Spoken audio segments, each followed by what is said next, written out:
Ayan po. Tayo gumagawa ng sisya. Dito. Sinong order nito? Nagawan ko kayo.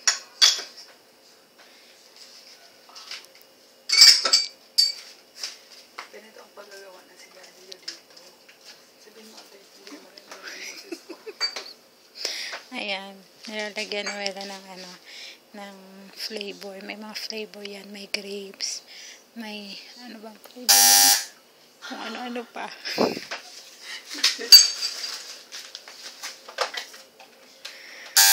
Ala. Alo. Nam. Alo. Babae. Hello? Hello? Okay. 2 seconds. Ano sabihin ko? Sabi mo, someone want to talk to you downstairs. Enter ko.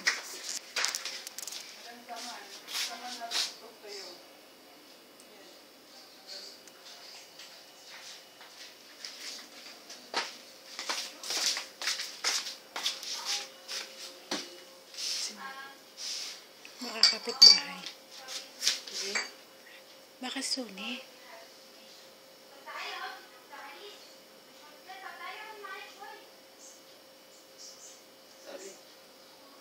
Inaaya pa niyang umakyat. Sino ang gusto nito? Bili na kayo.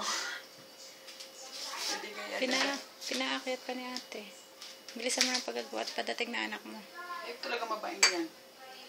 Sarap patayin. Nagwala pa.